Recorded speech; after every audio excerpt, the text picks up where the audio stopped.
Hello. नमस्कार साथियों। आज हम आपको पढ़ाने वाले हैं ट्वेल्थ क्लास का काव्यखंड का चैप्टर 2। एक वीडियो में शूट कर दिया था, उसमें आपको पढ़ाए थे ट्वेल्थ क्लास का पहला चैप्टर जिसका नाम था कड़वक। उसके लेखक थे मलिक मोहम्मद जैसी। उसे मैंने पूरा कवर किया था, उसका पूरा अर्थ बताया था, उसको गाया था, उसका ऑब्जेक्टिव भी कराया और उसका सब्जेक्टिव भी यानी प्रश्न उत्तर भी करवा दिया एक ही वीडियो में। थोड़ा सा उसको फास्ट पढ़ाए थे क्योंकि उस पढ़ाने के टाइम के बाद ना थोड़ा सा ऑफलाइन के टाइम हो गया था, इसलिए उसको थोड़ा सा फास्ट में क्वेश्चन करा दिए हैं। फिर भी आप लोग देख लीजिए। उसका अर्थ बहुत अच्छा से समझाए हैं। अर्थ समझ जाइएगा तो ऑब्जेक्टिव और क्या बोलता है प्रश्न उत्तर कुछ भी नहीं है। तो आइए आज हम चैप्टर 2 पढ़ाने वाले हैं, काव्यखंड का ही है, जिसका नाम है, उस चैप्टर का नाम है पद। जिसको लिखने वाले कौन हैं? तो लिखने वाले हैं सूरदास। पद क्या होता है? कविता का छोटा सा जो अंश होता है ना, उसी को पद कहते हैं। और पद हमेशा प्रयोग करल जाता है भगवान के भक्ति उक्ति में, उसके लिए लिखल जाता है पद। तो ज़्यादातर पद लिखने वाले यही सब हैं। सूरदास हो गए, कबीरदास हो गए, यही सब लिखते ज़्यादा पद। तो इन्हीं का एक पार्ट लिखा हुआ है पद। काव्यखंड का ही है, ट्वेल्थ क्लास के लिए है, याद रखिएगा ये ट्वेल्थ क्लास का क्लास है। आइए, तो पहले हम लोग जानेंगे सूरदास के बारे में। देखिए, पाठ 2 है काव्यखंड, सूरदास के बारे में हम लोग जानने वाले हैं। पाठ 2 काव्यखंड, सॉरी, काव्यखंड। पद है सूरदास का, पद समझ गए, कविता के छोटा सा अंश होता है। इसको लिखने वाले कौन है? सूरदास। तो पहले हम लोग ना सूरदास का परिचय जानेंगे। देखिए सूरदास ये हैं, और सूरदास यहाँ पे लगाया हुआ है कृष्ण भगवान का फोटो। जो सूरदास थे वो कृष्ण भगवान का सच्चा भक्त थे। सूरदास ज्यादातर अपने कविताओं में वर्णन किसका किए हैं? ज्यादातर अपने कविताओं में कृष्ण का ही वर्णन किया है। और ज्यादातर इनका एक जानते हैं, इनका एक ग्रंथ था, रचना है इनका, बहुत ही प्रसिद्ध है, उसका नाम है सूर सागर। सूर सागर में इनके लीला का बहुत अच्छा से वर्णन किए हैं सूरदास। तो आइए फिलहाल हम देखते हैं, अपना पाठ देखते हैं। हम पढ़ेंगे पहले सूरदास का परिचय। सूरदास हैं कौन? तो पहले इनका परिचय हम लोग पढ़ेंगे बढ़िया से। इतना समझ गए? पाठ 2 पढ़ रहे हैं, काव्यखंड का है, पद है, सूरदास का लिखा हुआ है, ठीक है। अभी हम आते हैं सूरदास के परिचय में। इतना जान लीजिए कि सूरदास किसका भक्त थे? तो कृष्ण का भक्त थे। सूरदास किसका भक्त थे? तो कृष्ण का भक्त थे। आइए पहले इसका हम बढ़िया से परिचय पढ़ लेते हैं। साफ नहीं दिख रहा का? पहले इसको हम परिचय पढ़ लेते हैं।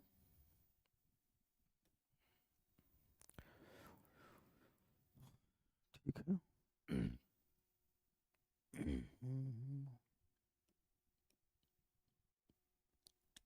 सॉरी, क्या हो गया? पूरा काट दिया मैं।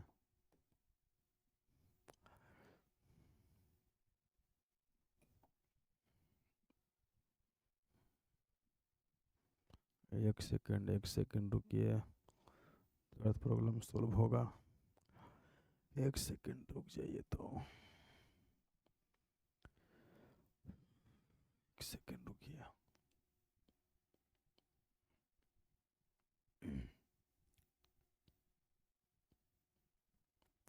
चलिए, अब आते हैं हम लोग परिचय पे। देखिए, सूरदास का जन्म कब हुआ था? तो सूरदास का जन्म हुआ था 1478 ईस्वी में। सूरदास का जन्म कब हुआ था? सूरदास का जन्म हुआ था, अगर वो निमन से पता नहीं चल रहा तो यहाँ देख लीजिए, 1478 ईस्वी में सूरदास का जन्म हुआ था। सूरदास का जन्म कब हुआ था? 1478 ईस्वी में। सूरदास का जन्म कब हुआ था? 1478 ईस्वी में हुआ था। सूरदास का जन्म कब हुआ था बुआ? तो 1478 ईस्वी में हुआ था। और निधन के बात करें तो 1583 में। निधन की बात करें तो 1583 में इनका निधन हो गया था। 1583 में इनका निधन हो गया था और जन्म हुआ था 1478 में। तो 1478 में जन्मे, आप 1583 में मर गए।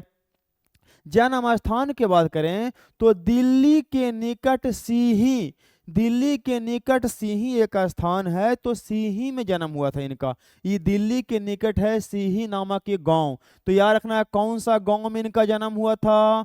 तो गांव के नाम था सीही। गांव के नाम क्या था? सीही नाम था। तो इनका जन्म हुआ था सीही गांव में 1478 में, और मरे थे 1583 में। जन्म हुआ 1478 में और मरे थे 1583 में। और जन्म कहाँ हुआ था? तो दिल्ली के निकट एक गांव था सीही। दिल्ली के निकट एक गांव था सीही में जन्म हुआ था। और निवास स्थान रहते कहाँ थे? तो रहते थे ब्रज क्षेत्र में, क्रमशः ब्रज क्षेत्र में कहाँ? तो गाँव घाट, वृंदावन एवं पारसोली ग्राम, एक जगह नहीं रहते थे ये। कभी गाँव घाट चले गए, कहीं वृंदावन चले गए, कहीं पारसोली गांव चले गए, लेकिन जन्म कहाँ हुआ था? सीही गांव में, दिल्ली के निकट है। लेकिन रहते थे कहाँ? ज्यादातर ब्रज क्षेत्र में रहते थे। ब्रज क्षेत्र में 3 जगह है, गाँव घाट हो गया, वृंदावन हो गया, पारसोली हो गया, परसोली। गाँव घाट, वृंदावन और पारसोली गांव में जाके रहते थे, एक जगह नहीं रहते थे। जन्म तो हुआ था दिल्ली के निकट सिंही गांव में, लेकिन रहते थे कहाँ? ब्रज क्षेत्र में। ब्रज क्षेत्र में 3 स्थान है, गाँव घाट, वृंदावन, पारसोली। जन्म कब हुआ था? 1478 में। मृत्यु कब हुआ था? 1583 में। जन्म कहाँ हुआ था? तो याद रखना, दिल्ली के निकट एक गांव था सीही, लेकिन वहां रहते जल्दी नहीं थे। रहते कहाँ थे? तो ब्रज क्षेत्र में 3 स्थान है। कहाँ कहाँ? तो ब्रज क्षेत्र में है गाँव घाट, वृंदावन, पारसोली। फिर आइए शिक्षा के बात करें तो स्वाध्याय द्वारा ज्ञान अर्जन किए, खुद पढ़ पढ़ के। स्वाध्याय के मतलब क्या होता है? सेल्फ स्टडी, खुद पढ़ना, खुद से ज्ञान अर्जित किए। और देखिए सूरदास है, कहा जाता है ना कि बचपन से ही क्या थे? ये अंधे थे। बचपन से ही क्या थे? ये अंधे थे। इसीलिए कहाँ गया? हाँ, शिक्षा के बात करल जाए तो स्वाध्याय द्वारा ज्ञान अर्जन किए, काव्य रचना एवं संगीत का विशाद ज्ञान एवं अभ्यास, विशाल लोक का ज्ञान। शिक्षा के बात करें तो पूरा लोक का ज्ञान समझ लिए, पूरे संसार का ज्ञान अर्जित कर लिए। काव्य रचना किए, संगीत के माध्यम से ये हर चीज लिखते थे। ऐसा चीज लिखते थे ना जिसको आप गा सकते हैं। तो इसीलिए कहा जा रहा है कि स्वाध्याय द्वारा ज्ञान अर्जन कर लिए, काव्य रचना किए, संगीत की विशद ज्ञान ले लिए, और क्या? विशाल लोका ज्ञान। विशाल लोका ज्ञान के मतलब इस संसार का पूरा ज्ञान ले लिए। अभी रुचि के बात करल, ज्यादा इनको रुचि कोची में था? तो कहता है पर्यटन, मतलब घूमने में। सत्संग में जाते थे। सत्संग समझते हैं ना, जहाँ पे अच्छी अच्छी बात सिखावल जाता है, लोग जाते हैं। पूजा पाठ की बात तो छोड़ दीजिए, ज्ञान की बात तो वहाँ ज़्यादा होता है सत्संग में। आराम से एक आदमी बैठते हैं, जो भी रहते हैं मेन, और वो पूरा अच्छा से सब कुछ समझाते हैं, लोक के बारे में, संसार के बारे में, आत्मा के बारे में, परमात्मा के बारे में, भगवान के बारे में, सत्य के बारे में, असत्य के बारे में, धर्म के बारे में, अधर्म के बारे में, झूठ के बारे में, सच के बारे में, सब कुछ समझाते हैं। तो ये वहां जाते थे। कृष्ण भक्ति एवं वैराग, कृष्ण के भक्ति में एकदम लीन होल थे। हैं, अभी हमने के सत्संग में जाए कहेगा ना, हम जैसे क्या बोलता जनरेशन के लोग को सत्संग में किसी को मन नहीं लगेगा, वही खाली बोल दे कि अगला जगह खेसारी लाल का प्रोग्राम है, वो वहां देखिए बच्चे बच्चे एक एक उठ के चल जाएगा। अगर दो, हमारे की जनरेशन में क्या हो रहा है ना कि अगर 2 जगह प्रोग्राम रखल जाए, एक गांव में रख दीजिए खिचड़ी का प्रोग्राम और एक गांव में रख दीजिए सत्संग, अब देखिए कहाँ भीड़ लगेगा। हमको लगता है सत्संग भी ना आपके ज़माना में ना, जो बूढ़े लोग हैं ना, वो भी नहीं जाएंगे। वो भी अब खोजते हैं ढिकचिक ढिकचिक डीजे वाला बात आ गया वो लोग के पास भी, तो वो लोग भी नहीं जाने वाले हैं। तो पर्यटन, सत्संग, कृष्ण भक्ति और बैराग। बैराग मैंने क्या होता? त्याग देना। बहुत कुछ ऐसा था जो अपने जीवन में क्या किए? त्याग दिए, और मूल रूप से कृष्ण के भक्ति में लीन हो गए। इसलिए तो कह रहे थे कि किसका भक्त है ये? तो कृष्ण का भक्त है। फिर से हम आते, जन्म हुआ था 1478 में, मृत्यु 1539 में। जन्म कहाँ हुआ था? तो दिल्ली के निकट एक स्थान है सीही, सीही गांव में हुआ था। लेकिन रहते थे कहाँ? तो ब्रज क्षेत्र के कहाँ? गाँव घाट, वृंदावन और कहाँ? परसोली ग्राम में। इस सब जगह जाके रहते थे। शिक्षा के बात करें तो क्या किए थे? स्वाध्याय द्वारा ज्ञान अर्जन, खुद पढ़ पढ़ के ज्ञान अर्जन किए, काव्य रचना किए, संगीत की सब कुछ, संगीत के लिए सब कुछ सीख लिए, और क्या? विशाल लोका ज्ञान लिए। और विशाल लोका ज्ञान कैसे हुआ? ये सबसे हुआ। कहाँ गए? विशाल लोका ज्ञान कैसे हुआ? तो यहाँ देखिए, यहाँ कहाँ गए थे? सॉरी, यहाँ देखिए, सत्संग में जाते थे, वो वहां से ज्ञान अर्जन ज्यादा इनको हुआ। सत्संग में अच्छा अच्छा बातें सिखावल जाता है, ठीक है। और हम लोग के अभी अभी के जमाना की अगर बात करल जाए, अभी सत्संग में जाएगा भी ना, वहाँ जो सुना वो उतने तक है। घर आके सेम टू सेम जैसे पहले लतखोर थे वो वैसे ही लतखोर रहेंगे, कोई प्रभाव पड़ने वाला नहीं है। अब वही हो गया है, कितनों कोई सिखा देगा प्रभाव पड़ता ही नहीं है। बस वहाँ तो गए थे बस खाली आनंद लेने, कोची कोची बोलता है बस ये सुनने, सीखने कहाँ को जा रहे हैं? सीखेंगे तब ना, सीखने से मतलब कहाँ है? अभी तो बोल रहे हैं दो जगह अगर रखल जाए फंक्शन, और एक जगह कोई स्टार के बुला दीजिए, एक जगह सत्संग करे, सत्संग में कोई नहीं जाएगा। जैसन अभी हाल है, अभी के सिचुएशन में देखल जाए, स्थिति में नहीं जाएगा कोई। साहब अभी यही समय लगल है। बहुत अब कुछ लोग कहें कि नहीं जी गलत बात है। भाई गलत बात है, आप खुद देखिए ना अपने गाँव में कि कितना लोग जाएंगे सत्संग में, या कितना लोग जाएंगे वो पार्टी में, बाले बच्चे उठ के चल जाएगा। समझ रहे हैं? तो कृष्ण के भक्ति में लीन हो गए थे। किसके भक्ति में? कृष्ण के भक्ति में। अब देखिए दीक्षा गुरु की बात करल जाए, दीक्षा गुरु की बात करल जाए तो इनके दीक्षा गुरु कौन थे? दीक्षा गुरु थे महाप्रभु बल्लभाचार्य। महाप्रभु बल्लभाचार्य थे, यानी आपको याद रखना है कि गुरु का नाम क्या था? बल्लभाचार्य नाम था। इनके गुरु का नाम क्या था? बल्लभाचार्य। और बल्लभाचार्य जो थे कथा शुद्वैतवाद एवं पुष्टि मार्ग की भक्ति साधना के प्रवर्तक प्रसिद्ध दार्शनिक आचार्य एवं संत थे। बल्लभाचार्य के संत थे। अभी देखिए पुष्टि मार्ग, पुष्टि मार्ग क्या होता है? पुष्टि मार्ग में क्या होता है ना कि भक्त भक्त को, पुष्टि मार्ग में क्या होता है कि भक्त को भगवान के भक्ति, भगवान के कृपा से प्राप्त होता है। यानी कि भगवान के कृपा के लिए जो कोई भी इस मार्ग में जुड़ेगा उसको भगवान के कृपा पर भरोसा है कि भगवान हम पर कृपा करेंगे। तो भगवान की कृपा से भगवान के भक्ति पाना, यही होता है पुष्टि मार्ग। और ये पुष्टि मार्ग का ही गुरु थे। और इनका भी गुरु हो गए, किनका? सूरदास के गुरु कौन हुए? कौन हुए? तो महाप्रभु बल्लभाचार्य इनका गुरु थे। और ये दीक्षा काल कब से कब दीक्षा लिए? तो दीक्षा काल कब से कब था? तो 1509 से 1510, 1509 से 1510 याद रखना है आपको कि इनका दीक्षा काल का समय क्या है। तो 1509 से 1510 इनका दीक्षा काल का समय क्या है? 1509 से 1510। फिलहाल तब के याद करना है कि इनके गुरु कौन थे। तो महाप्रभु बल्लभाचार्य थे, वो एक संत थे। और पुष्टि मार्ग अगर कहल जाए कि महाप्रभु बल्लभाचार्य कौन सा मार्ग में निपुण थे, तो आपको बोलना है पुष्टि मार्ग में। कौन सा मार्ग में? पुष्टि मार्ग में। अगर ये कहल जाए कि इनके दीक्षा काल का समय कब है, तब 1509 से 1510, 1509 से 1510। हाँ चलिए 1509 से 1510 इनका हो गया दीक्षा काल। और महाप्रभु बल्लभाचार्य इनका कौन थे? गुरु थे। और ये पुष्टि मार्ग में एकदम ज्ञानी पर ज्ञानी थे। कौन कौन थे? तो महाप्रभु बल्लभाचार्य, महाप्रभु बल्लभाचार्य। चलिए आगे देख लेवल जाए, आगे देख लेते हैं। ये तो यहाँ तक आप समझ ही गए। दीक्षा काल, सॉरी दीक्षा काल समझ ही गए, कहाँ से कहाँ तक हो गया जी? दीक्षा काल समझ गए ना, कहाँ से कहाँ तक? तो 1509 से 1510, 1509 से 1510। आइए विशेष जानते हैं इनके बारे में। तो कहता है जन्म से अंधे थे अथवा बड़े होने पर दोनों आंखें जाती रही, मृदुल विनम्र निराभिमानी भावुक और अंतर्मुखी स्वभाव के विरक्त महात्मा। यानी यहाँ पे सब कुछ लिखा हुआ है कि जन्म से अंधा थे और जो भी तने मनी आंख में पावर था वो धीरे धीरे जैसे जैसे बढ़े हो वैसे वैसे और क्या हो गया? दोनों आंखें जाती रही, खत्म हो गया। मृदुल विनम्र मतलब मीठा बोलते थे, विनम्र स्वभाव के थे। और निरभिमानी घमंड नहीं करते थे। आज के लोग थोड़ा सा में इतना घमंड दिखाते हैं ना, जैसे लगता है ना कि प्रधानमंत्री से कम पावर उनके पास नहीं है। और आजकल तो देखिए थोड़ा सा एक और बहाना है, थोड़ा सा किसी को कुछ बोलना होता है ना तो बस दो घूंट मार लेते हैं और कहते हैं तो पीले है। पी के मतलब क्या कुछ भी बोल दोगे। यहाँ घमंड दिखाने का एक और तरीका आ गया है।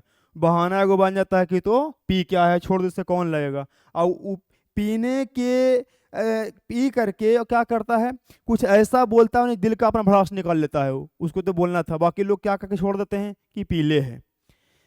घमंड देखिए, घमंड, घमंड कहाँ है, इनमें एकदम निराभिमानी थे, कोई अभिमान नहीं, कोई घमंड नहीं। तब तो संत प्रवृत्ति के थे।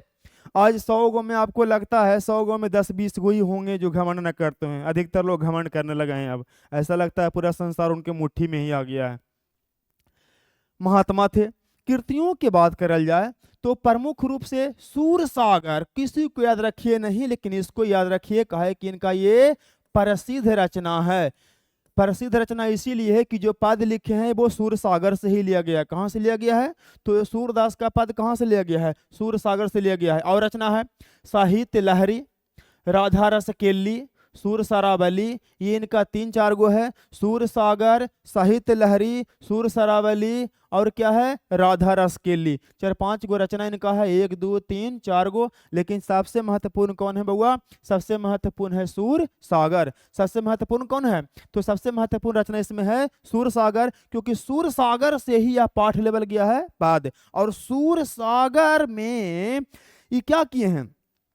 तसूर सागर में क्या किए पता है? कृष्ण भगवान के बाल लीला का वर्णन किए हैं। अगर सवाल आता है कि सूरदास अपने कौन सा रचना में कृष्ण के बाल लीला का वर्णन किए हैं, तो आपको बोलना है केरा में, सूर सागर में। ऑप्शन रहेगा सूर सागर, साहित्य लहरी, राधा रस केली, सूर सरावली। तो कौन होगा? तो होगा सूर सागर। तो सूर सागर में इन्होंने क्या किया है? कृष्ण के बाल लीला का वर्णन किया है। ये जो पाठ पढ़ रहे हैं हम लोग, पाद पाठ, ये कहाँ से लेवल गया है? तो सूर सागर से लेवल गया है। देखिए लिखल भी यहाँ पे है कि सूर सागर कवि की विश्व प्रसिद्धि का प्रमुख आधार रहा। यानी कवि अगर पूरे संसार में प्रसिद्ध हुए, कवि अगर इस संसार में फेमस हुए, तो अपने कौन रचना के कारण? तो अपने सूर सागर रचना के कारण। कवि अगर इस संसार में फेमस हुए तो कौन रचना के कारण? तो सूर सागर के कारण।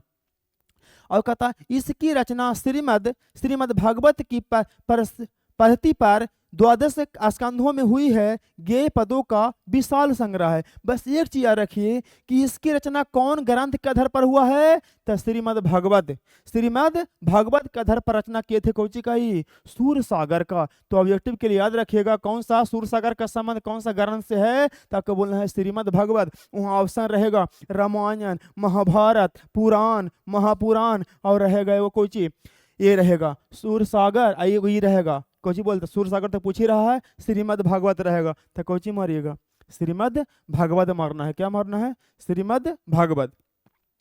अब हम थोड़ा सा पूछेंगे सवाल, बताइएगा जन्म कब हुआ था? 1478 में। मृत्यु कब हुआ था? 1583 में। जन्म कहाँ हुआ था? तो दिल्ली के निकट एक स्थान था सिंही। लेकिन रहते कहाँ थे? तो रहते थे ब्रज क्षेत्र के गांव घाट वृंदावन परसोली में। किसके भक्त थे ये? तो कृष्ण भगवान के भक्त थे। इनका गुरु कौन थे? महाप्रभु वल्लभाचार्य। इनका गुरु कौन थे? और दीक्षा काल इनका कब था? 1509 से 1510। इनका दीक्षा काल का 1509 से 1510। और क्या? एक संत के रूप में विनम्र, बिना घमंड वाला, बिना अभिमानी, अभिमान नहीं करते थे, और संत का इनमें प्रवृत्ति था।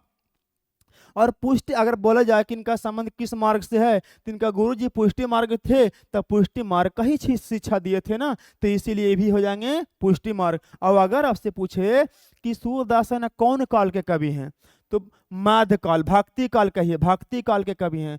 कौन काल के हैं? अब अगर ऑप्शन में भक्ति काल नहीं रहेगा ना, तो भक्ति काल को ही बोलते हैं मध्यकाल, जिसका समय चला था पता है कितना?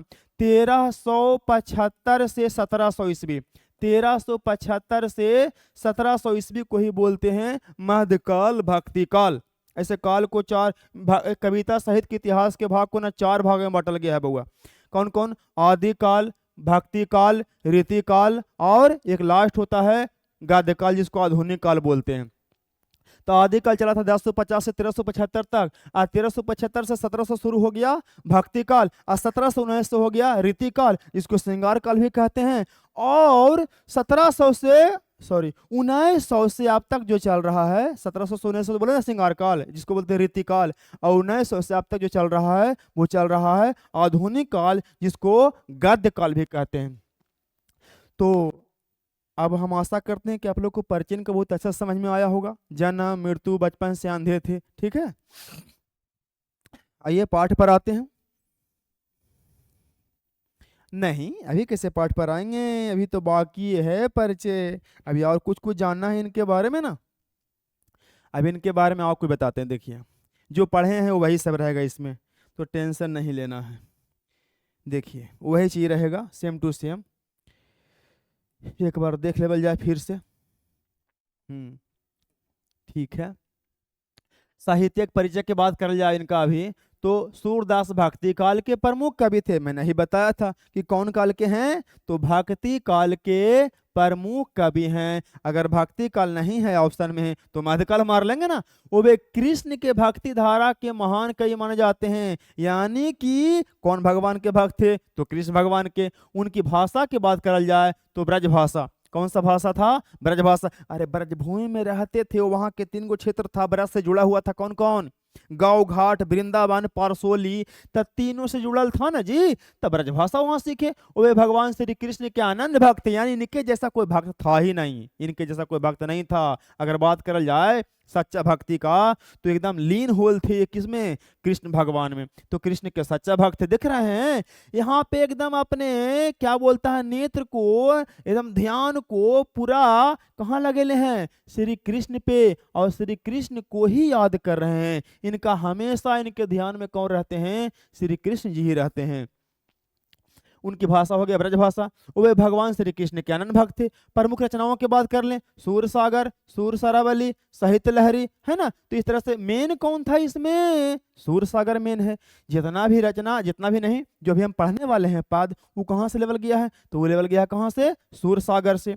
सूर सागर उनकी सबसे प्रसिद्ध रचना, जिसमें श्री कृष्ण के बाल लीला का सुंदर वर्णन किए हैं। ये बता रहे थे हम कि सूर सागर में बाल लीला का वर्णन किए हैं। सूर सागर में कौची का वर्णन किए हैं बउआ जी, तो बाल लीला माने बचपन में जो कुछ किए थे ना, ये कांड जो कुछ भी किए थे वो सब केरा में लिखे हैं। तो वो लिखे हैं सूर सागर में। कौन लिखे हैं, सूरदास। का विशेषताएं, भक्ति और प्रेम का अद्भुत चित्रण किए। भक्ति और प्रेम, प्रेम भी केरा से, रोड छाप लहरिया मारे वाला नहीं, प्रेम भी कौन, तो भगवान के साथ प्रेम का वर्णन किए। ठीक है। बाल कृष्ण की लीला का सुंदर वर्णन किए। बाल कृष्ण की लीला का वर्णन कौन किया था, यही किए थे। कौन किए थे, सूरदास किए थे। सरल मधुर और भावपूर्ण भाषा, एकदम सरल भाषा में किए हैं। बात्सल रस, एकदम ये समझ लीजिए, बात्सल रस क्या होता है, बात्सल माने होता है ममता मई। ममता, तो ममता सबसे ज्यादा कौन किसके ऊपर दिखाता है, जितना ममता इस धरती पर एक व्यक्ति जो है एक दिखा सकती हैं, उसके सिवा उतना ममता कोई नहीं, और वो है माँ। और ये ममता उनके अपने बच्चे के प्रति ही आता है, चाहे बेटा हो चाहे बेटी हो। माँ बेटे का प्रेम, माँ बेटे के प्रेम में ही ये पाठ लिखल गया है। आपका जो पद है वो माँ बेटा के बीच के प्रेम को दर्शाया है। और कौन भाव में, वात्सल भाव, वात्सल रस। ऐसे रस माने क्या होता है, रस मतलब समझते हैं आप लोग, रस के मतलब बोलेगा कि नहीं सर केतारी के रस होता है वो सब, नहीं भाई। रस के मतलब यहाँ होता है आनंद। रस के मतलब क्या होता है, आनंद होता है। यहाँ पे नहीं लिख देते हैं, यहाँ लिख देते हैं आनंद होता है। रस के मतलब क्या होता है, आनंद। तो देखिए ना, माँ बेटे के बीच जो प्रेम होता है उसी को लिखे हैं वात्सल्य भाव में। आपको याद रखना है कौन सा भाव में, वात्सल्य भाव में।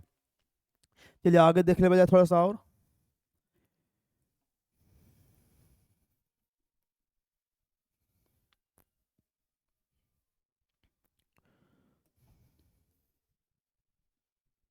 देखिए नहीं मिट रहा जी, को लगा मिट गया।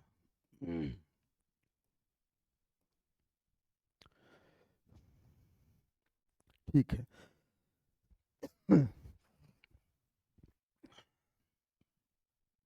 वात्सल भाव समझ में आ गया।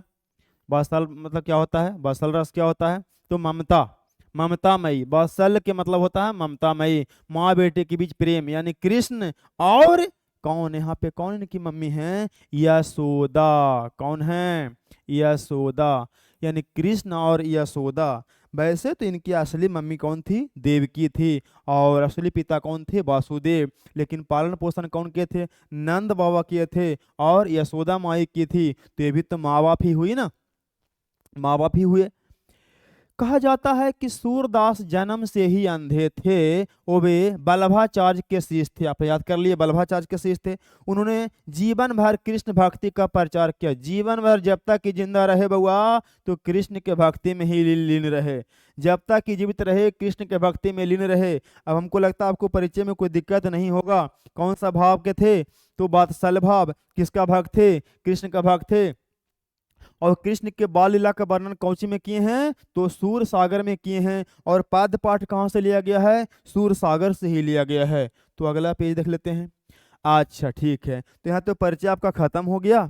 अब आते हैं हम लोग पाठ पर। पाठ को बढ़िया से समझ लीजिएगा। तो मेन तो पाठ ही समझना है बउआ जी। पाठ अगर समझ गए तो फिर क्या दिक्कत है? ना तो आपको ऑब्जेक्टिव में दिक्कत होने वाला है और ना तो प्रश्न उत्तर में दिक्कत होने वाला है। तो एकदम ध्यान से समझना है इसको, हड़बड़ाना नहीं है, क्योंकि हड़बड़ में गड़बड़ हो जाता है।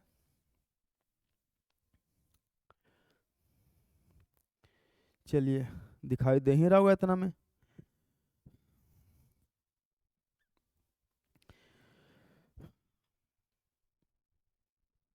ठीक है, आइए। क्लास 12 के लिए पढ़ रहे हैं हम लोग दूसरा पाठ। समझ गए होंगे कौन सा पाठ पढ़ रहे हैं हम लोग? दूसरा पाठ पढ़ रहे हैं। क्लास 12 के लिए हम लोग पढ़ रहे हैं दूसरा पाठ, जिसका नाम है पद काव्यखंड। पद लिखने वाले कौन है? सूरदास, जिनका परिचय हम लोग अभी ठोक बचा के एकदम डंका के साथ देख लिए। कोई दिक्कत किसी को नहीं है, कोई बात नहीं। आइए, इसमें कुछ कुछ हम फिगर भी लगाए हैं, आपको समझने चलेंगे, टेंशन नहीं लेना है। क्योंकि जो टेंशन लेता है ना उसको बूढ़ा पेंशन नहीं मिलता है बाबू। अगर टेंशन लीजिएगा तो बूढ़ा पेंशन नहीं मिलेगा। बूढ़ा पेंशन समझते हैं? समझते हैं तो ठीक है, नहीं समझते तो समझ लीजिए। इसलिए टेंशन मत लीजिए, तो बूढ़ा पेंशन नहीं मिलेगा आप लोग को। क्या हुआ अब? अच्छा ठीक है, टेंशन नहीं लेने का कहा जाता कि टेंशन देने का। अरे थोड़ा बार बार सेटिंग करें हम। देखिए, जागिए हे ब्रज राज कुमार, कमल कुसुम फूले, कुमुद बिरिंद संकुचित भय, भृंग लता भूले। जागिए हे ब्रज राज कुमार, कमल कुसुम फूले, कुमुद बिरिंद संकुचित भय, भृंग लता भूले। तो इस तरह से जो गा सकते हैं। ये हम थोड़ा समझाते हैं। ये जो पाठ है ना बउआ, तो कृष्ण भगवान जब छोटा थे, बाल बाल में थे, मतलब बाल छोटा सा बच्चा थे। बाल मतलब क्या होता है? बच्चा होता है, छोटा सा बाल थे, बाल लीला कर रहे थे। तो उस समय श्री कृष्ण क्या है ना कि एक दिन के बाद थे कि सो रहे थे, तो उनको जगाने के भाव में यहाँ लिखे हैं सूरदास कि उनकी मम्मी जो है, उनकी माँ जो है यशोदा माँ, वो किस तरह से अपने बच्चे यानी कृष्ण को जगाती हैं, उठाती हैं, है ना। आप देखिएगा कि यहाँ पे यशोदा माँ श्री कृष्ण को कैसे जगाते हैं, और आप खुद देखिएगा कि आपके मम्मी आपको कैसे जगाते हैं। दोनों में आकाश जमीन के फर्क आएगा, आप बढ़िया से देख लीजिएगा।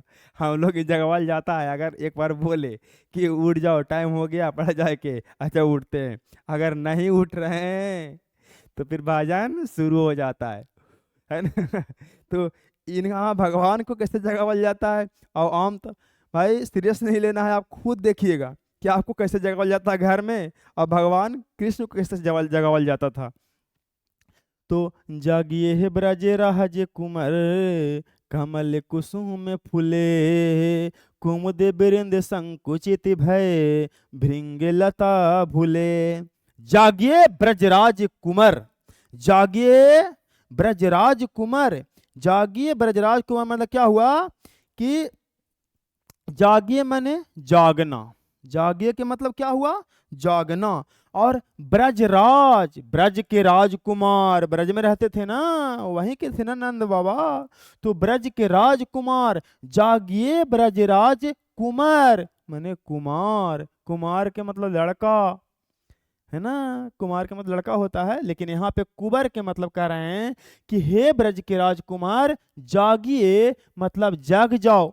हे ब्रज के राजकुमार अब जग जाओ।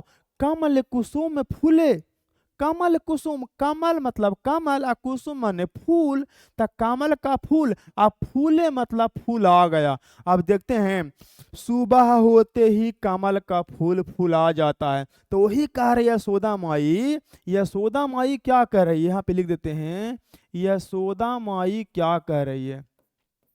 यशोदा माँ क्या कह रही है कि बउआ, कमल का फूल भी खिल गया, कमल का फूल भी फुला गया, और तुम अभी तक सोए रहे हो। कमल का फूल जब खिल गया तो तुम भी क्या हो जाओ, जग जाओ, उठ जाओ। तो कैसे लिखेंगे कि हे ब्रज के राजकुमार, कमल का फूल फुला गया। हे ब्रज के राजकुमार, कमल का फूल फुला गया, इसलिए अब क्या हो जाओ, तुम जग जाओ। कितना प्यार से जगा रही हैं। और आम तौर पर हमने अगर नहीं जगे बाबू, तो भैया का होगा पता है, थरिया लोटा पटका लाएगा तोरे पर। इसलिए मम्मी का गुस्सा बड़ा खतरनाक होता है। अगर जग गए तो ठीक है। कहता है, जागिए ब्रजराज कुमार, कमल कुसुम फूले। कमल का फूल अगर फुला गया, कमल का फूल भी है जो सुबह होने पर फुला गया है, इसलिए तुम भी अब क्या करो, जग जाओ। जागिए ब्रजराज कुमार, कमल कुसुम फूले। कमल का फूल फुला गया है और इसलिए अब तुम क्या करो, जग जाओ। कुमुद बृंद संग कुचित भये, भृंग लता भूले। कुमुद बृंद संग, देखिए समझाते हैं, कहाँ गया कमल के फूल, देखिए आप लोग, सॉरी, कमल का फूल देखिए आप लोग, कमल का फूल देखिए, देखिए यहाँ है ना कमल के फूल। वही कह रहे हैं कि कमल के फूल फुला गया और तू अभी तक सुतले हो, इसलिए तुम भी क्या हो जाओ, अब जाग जाओ। क्या हो जाओ, जाग जाओ। जगाने के लिए कह रहे हैं कि कमल का फूल फुला गया है, इसलिए अब तुम क्या करो, जग जाओ। फिर है, कुमुद बृंद संकुचित भय। कुमुद के मतलब क्या हो, देखिए कुमुद का भी एक फूल होता है, देखिए यहाँ पे लिखा है, यही है कुमुद का फूल। कुमुद का फूल भी देख लीजिए आप लोग, बगल में लगाए हैं, ये है कुमुद का फूल। अब इसमें और कमल में क्या अंतर है, दोनों विपरीत है। जो कमल का फूल है वो सुबह होते ही फुला जाता है, ये जो है सुबह होते ही ये बंद हो जाता है, और जैसे ही रात होता है तो ये ससुरा रात में फूल आता है। ठीक है, या सुबह होते ही बंद हो जाता है। तो वही कह रहे हैं कि कुमुद बृंद संकुचित भय। कुमुद का फूल जो है संकुचित हो गया, वो बंद हो गया, यानी उसको ही पता है कि सुबह हो गया है। सुबह हुआ तब तो ये बंद हो गया, और सुबह हुआ तब तो ये खिल गया, और तू अभी तक सुबह हुआ तुमको पता नहीं है। इसलिए भाई, या इसलिए बेटा, अब जाग जाओ। हे ब्रज के राजकुमार, कमल के फूल खिल गए हैं। कुमुद वृंद, कुमुद का जो फूल है वो संकुचित हो गया है, कुमुद का फूल जो है बंद हो गया है। भृंग लता भूले। भृंग मतलब होता है भौरा। भृंग मतलब क्या होता है, भौरा जो है वो लताओं पर क्या कर रहा है, आ गया है। भंवरा जो है, भृंग लता भूले, भंवरा जो है लताओं पर आ गया है। भंवरा जो है लताओं पर आ गया है। भंवरा जो है क्या है, लताओं पर आ गया, यानी कि सुबह जब इसे हुआ है तो सारे जीव जंतु अपना काम में लग गए, सब जीव जंतु जाग गया है, और तुम अभी तक कैसे सो सकते हो, सुबह हो गया है।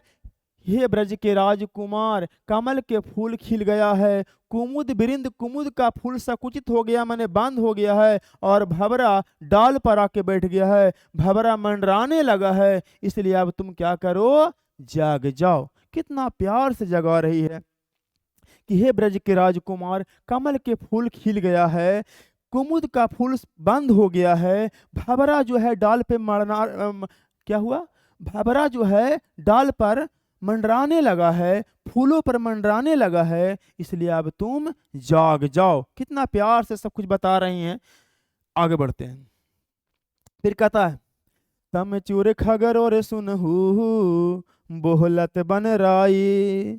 तम चूर खगर और सुनहू, बोलत बन राई, रंभाती गोखरी कनि में बछरा हित धाई, रंभाती गोखरी कनि में बछरा हित धाई। कितना कितना मधुर लगता है गाने में और सुनने में कि तमचूर खगरोर सुनहू बोलत बन राई, रंभाती गोखरी कनि में बछरा हित धाई। आय हाय हाय, मजा आ गया। तमचूर समझते हैं? तमचूर के मतलब होता है मुर्गा। तमचूर के मतलब मुर्गा। आप लोग तो खाते नहीं होंगे। हाँ सही बात है, नहीं खाते हैं आप लोग। कौन कहता है खाते हैं आप लोग ना। तो तमचूर माने क्या होता है? मुर्गा। और खाग माने क्या होता है? पक्षी। तमचूर माने होता है मुर्गा और खाग माने होता है पक्षी। तमचूर माने मुर्गा और खाग माने पक्षी। तमचूर माने मुर्गा और खाग माने क्या होता है बउआ? पक्षी होता है। हम समझिए बढ़िया से। तमचूर मतलब हो गया बउआ जी मुर्गा हो गया, है ना। बेचारा का कहे, बेचारा यहू परेशान है। जब तक भक्ति भावना रहता है तब तक तो ये लोग खूब ऐश कर लेता है, लेकिन जैसे ही भक्ति खत्म हुआ भैया, ये लोग का आत्मा कलप जाता है।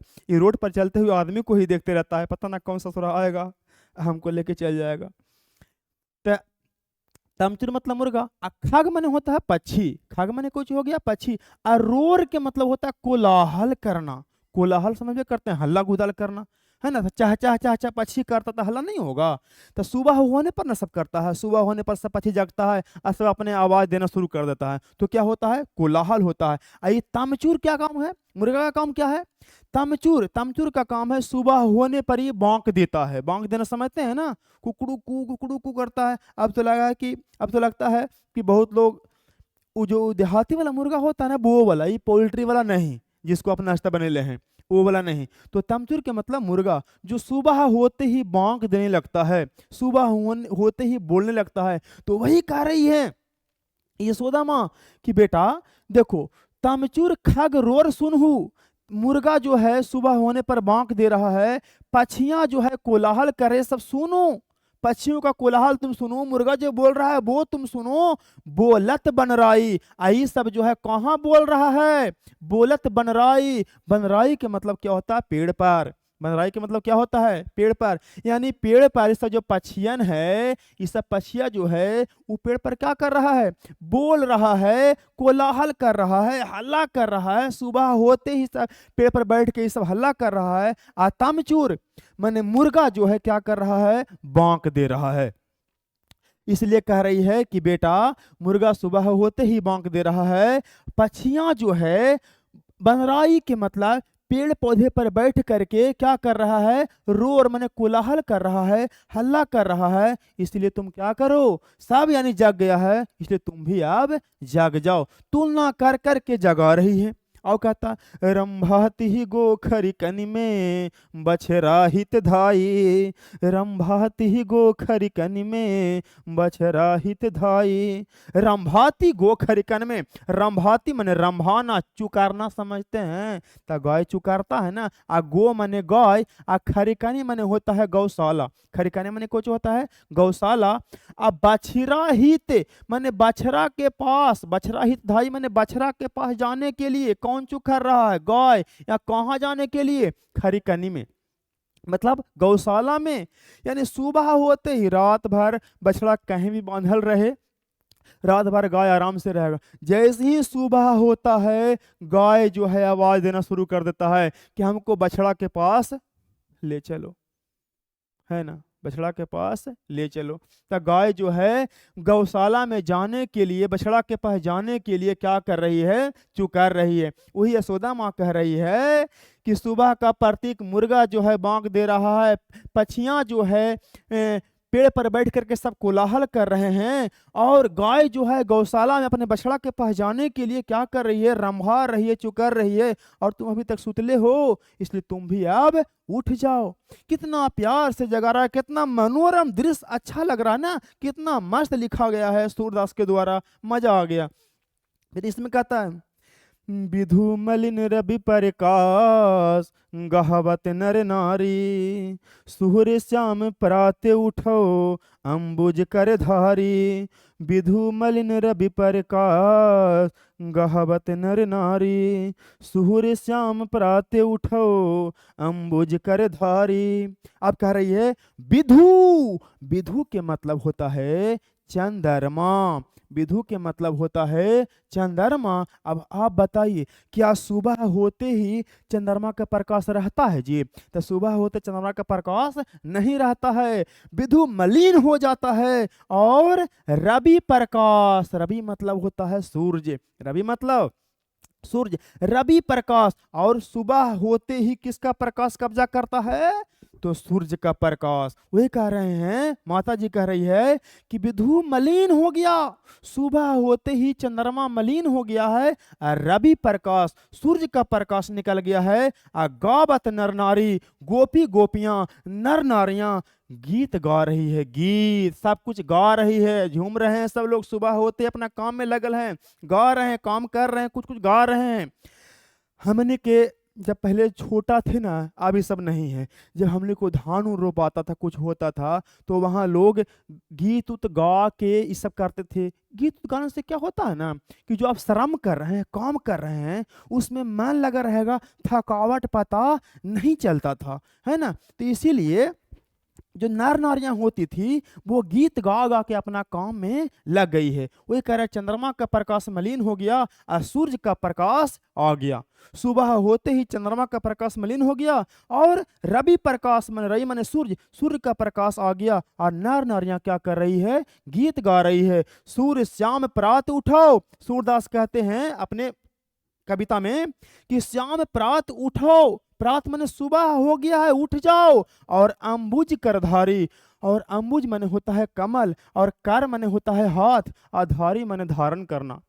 वही कह रहे हैं कि अब उठ जाओ और अपने हाथ में कमल धारण करो, अपने हाथ में कमल धारण करो। सुबह हो गया है, अब तुम उठ जाओ और अपने हाथ में कमल धारण करो। तो सवाल आता है कि हाथ में क्या धारण करने के लिए कहा गया है? तो कमल। किसके हाथ में? किसके हाथ में? तो कृष्ण के हाथ में। विधु का अर्थ क्या होता है? चंद्रमा। रवि का अर्थ क्या होता है? सूर्य। और गावत नर नारी, नर नारियां क्या कर रही है? गीत गा रही है। सूर्य श्याम प्रात उठो, सूरदास कहते हैं कि हे शाम, सुबह हो गया है, अब तुम उठ जाओ। अपना ही कविता में कह रहे हैं, लिहा कि जगा कौन रही है? यशोदा माई जगा रही है। अब हम पूरा बताते हैं। कोची कहते हैं, यशोदा माई कहते हैं कि हे ब्रज के राजकुमार, हे ब्रज के राजकुमार, कमल के फूल खिल गया है, कुमुद का फूल बंद हो गया है, भंवरे जो है मंडराने लगे हैं, जो मुर्गा है वो बांक दे रहा है, पक्षियां जो है पेड़ों पर बैठ करके क्या कर रहा है? कोलाहल कर रहा है, गाय जो है अपने गौशाला में जाने के लिए रम्भा रही है बछड़ा के पास। चंद्रमा का प्रकाश मलिन हो गया, रवि यानी सूर्य का प्रकाश निकल आया है, नर नारियां गीत गा रही है। हे श्याम, अब तुम प्रातः हो गया, सुबह हो गया है, उठ जाओ और अपने हाथों में कमल धारण करो। तो इस तरह से ये पाठ हो गया खत्म। लेकिन इसका जो कुछ ही फिगर था मैंने दिखाया ही नहीं, तो आप लोग देखिए, देखिए ये सब है ना, हम बात किए थे सबका, थोड़ा सा ध्यान दीजिए, क्या ये सब का हम बात किए थे? देख लीजिए तो। अरे देखिए जो कुछ फिगर लगाए हैं, देखिए थोड़ा सा, ये है कृष्ण भगवान, है ना। और ये देखिए कमल के फूल खिला गया। ये देखिए भंवरा अवल है, मंडरा रहा है। इसको तो पहचान में करते हैं, हाँ हाँ, इसको नहीं पहचानते हैं। ये तो इतना बढ़िया से पहचानते होंगे ना, जिसको किसी के नहीं पहचानते होंगे। ठीक है, तो इस तरह से ये पार्ट्स हमको लगता है आपको समझ में अच्छा से आ गया होगा, है ना। कहीं तक एक बार फिर से गा भी देते हैं, गाने में बहुत मजा आता है हमको। गाएं का एक बार फिर से? ठीक है, आप लोग बोल ही रहे हैं तो गा देते हैं। पता नहीं आप लोग बोल रहे हैं कि नहीं बोल रहे हैं, पर हमें लग रहा है कि बोल रहे हैं, है ना। तो हम गा ही देते हैं, चलिए ठीक है।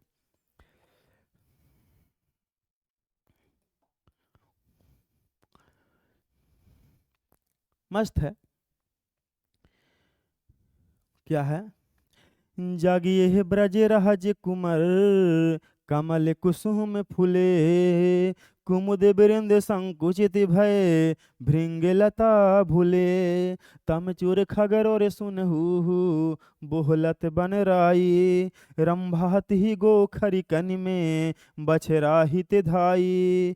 विधु मलिन रवि प्रकाश गहवत नर नारी। सूर्य श्याम प्राति उठो अंबुज कर धारी। तो इस तरह से ये पाठ मैं खत्म कर दिया। आप देखिए इसी का दूसरा पाठ भी है, तो समझिएगा गौर से। ये भी मस्त है, देख लीजिए। इसमें कोची कोची का फिगर लगाए हैं, पहले आपको वही दिखा देते हैं, ठीक ना। आइए देख लीजिए, इधर लगाए हैं कृष्ण भगवान का। इधर देखिए कौन है, तो यशोदा माई हैं, इनको अपने गोद में कृष्ण जी को बैठेले हैं। और देखिए इधर देखिए नंद बाबा हैं, जो कृष्ण जी को अपने गोद में बैठेले हैं। इधर बेसन बड़ी है, इधर दही है, मक्खन है, और फिर से सूरदास हैं जो किसके यादों में हैं, कृष्ण जी की याद में हैं। तो इसको हम फिगर बताएंगे लास्ट में कहाँ कहाँ आएगा, ये सब बता देंगे। फिलहाल आप देखिए पाठ को। थोड़ा तबीयत खराब चल रहा है, फिर ही वीडियो शूट कर रहे हैं। सूरदास का दूसरा पद हम लोग पढ़ने वाले हैं बउआ जी। ये सूरदास का दूसरा पद पढ़ने वाले हैं हम लोग, थोड़ा सा ध्यान से देखिए।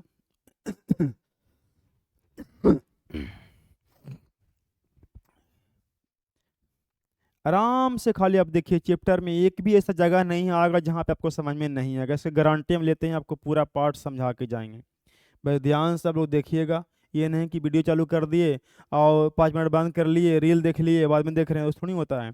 एक बार में एक वीडियो एकदम आप देख के ख़त्म कर लीजिए, ठीक है। दूसरा पद इन्हीं का लिखा हुआ है, किनका? दूसरा पद भी लिखा गया, किनका किनका लिखा हुआ है? सूरदास का ही लिखा हुआ है। अब आइए इसको गाते हैं। जम्बंत श्याम नंद की कन्या, जम्बंत श्याम नंद की कन्या, कछु के खाते कछु धरने गिरावते। है अरे कछु के खाते कछु धरने गिरावते, छवि निरखती नंद रनिया। जम्बंत श्याम नंद की कन्या, जम्बंत श्याम नंद की कन्या। हाँ ऐसी माया है। बरी बराबे सन बहुभातिनी, व्यंजन विविधि अंगनिया। बरी बराबे सन बहुभातिनी, व्यंजन विविधि अंगनिया। डहरत खाते लेते अपने करे, डहरत खाते लेते अपने करे, रुचि मानत दधि दुनिया जिमबंते, श्याम नंद की कन्या जिमबंते, श्याम नंद की कन्या जिमबंते, श्याम नंद की कन्या। इसको 2-3 तरीका से गा सकते हैं, आपको जो अच्छा लगेगा वही से गा के पढ़ाएंगे। मैंने अभी मिक्स किया था, ठीक है। तो आइए देखते हैं। आइए तो हम शुरू करने वाले हैं। इसको कहता है जम्बंत मने जब, जम्बंत मने जब, श्याम मने वो जानवे करते हैं, श्याम मने कौन? कृष्ण। श्याम मतलब कृष्ण। आनंद समझ गए ना, इनके पिता थे, कृष्ण के पिता। और कन्या समझते हैं आप लोग? कन्या, कन्या मतलब समझ गए होंगे, ये वाला कन्या, ये कन्हैया जी नहीं। कन्या के मतलब होता है बउआ गोद। कन्या के मतलब क्या होता है? गोद होता है। ये कन्या के मतलब गोद, और ये कन्या के मतलब लड़की, ठीक है। तो ये कन्या लिखल है, कन्या, कन्या मतलब गोद। यानी कि जब श्याम यानी जब कृष्ण जो हैं नंद की गोद में बैठकर, नंद की गोद में बैठकर, अपने पिताजी के गोद में बैठ करके छोटा थे। जम्बंत श्याम नंद की कन्या, जब श्याम जो है नंद की कन्या ये नंद की गोद में बैठ करके, कछु के खाते कछु धरने गिरावते। अरे कछु के खाते कछु धरने गिरावते, छवि निरखती नंद रनिया। कहता कछु के खाते, कुछ खाते हैं, आ कछु धारणी गिरावत, आ कुछ धरती पर गिराते हैं। छोटा बच्चा जब खाता है ना, तो उससे खाते वक्त कुछ ना कुछ इन्होंने से गिर ही जाता है। तो वही कहता है कि जब कृष्ण नंद की गोद में बैठकर, कन्या मतलब क्या होता है, गोद, जब कृष्ण नंद की गोद में बैठ करके कछु के खात कुछ खाते हैं, आ कछु धरनी गिरावत, आ कुछ धरती पर गिराते हैं। छवि निरखती नंद रनिया, और उस समय जो छवि छवि उस समय जो छवि उत्पन्न होता है, उस समय जो दृश्य उत्पन्न होता है, निरखती मतलब देखना, उस समय नंद की रानी कौन थी, यशोदा माँ। नंद की रानी कौन थी, यशोदा माँ। अजाब मतलब इस समझिए कि जब कृष्ण भगवान नंद बाबा के गोद में बैठ करके भोजन करते हैं और उस समय कुछ खाते हैं या कुछ गिराते हैं, तो वो जो छवि उत्पन्न होता है, वो जो दृश्य उत्पन्न होता है, मनोरम दृश्य, उसको निरेख कौन रही है, उसको निरेख रही है नंद रानिया मतलब यशोदा माई। उसको देख देख के खुश हो रही है, अपना बच्चा के हरकत देख देख के यशोदा माँ बिल्कुल खुश हो रही है।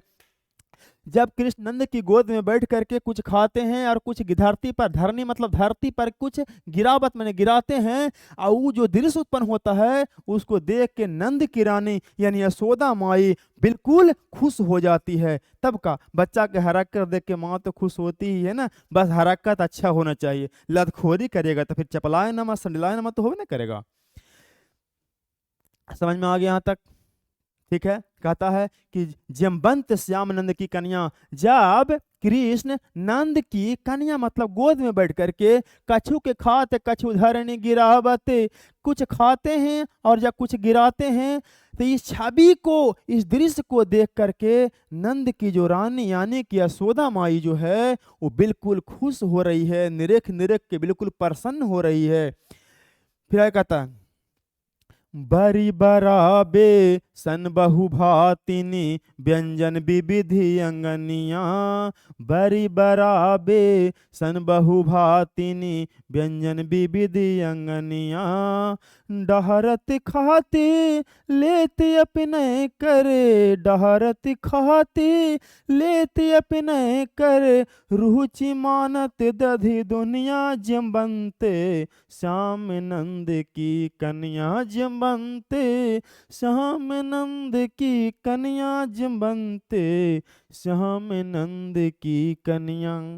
कहता है यहाँ पे देखिए, बरी बरा बेसन बहुभातिनी, खाने के लिए क्या क्या रखा हुआ है, खा रहे हैं गोद में बैठ करके, कुछ गिरा भी रहे हैं तो क्या क्या, तो बरी बरा बेसन, बेसन का बना हुआ बरी बरा है, बहुभातिनी माने अनेक प्रकार के, भातनी सॉरी बहुभातनी, बहु माने अनेक, अनेकों प्रकार के, भातनी के मतलब क्या, भात समझ लीजिए, चावल है ना, बहुभातनी है ना, बहु तरह के मतलब समझ लीजिए कि व्यंजन, बहुभातनी बहु तरह के व्यंजन, विविध आंगनिया अनगिनत व्यंजन, अनगिनत व्यंजन मतलब बारी है, बड़ा है, भात है, अब व्यंजन विविध आंगनिया, आंगनिया माने होता है अनगिनत, आंगनिया माने क्या होता है, अनगिनत, आंगनिया मतलब क्या होता है, अनगिनत, विविध माने विभिन्न प्रकार के, माने उनको खाने के लिए व्यंजन की कमी नहीं है,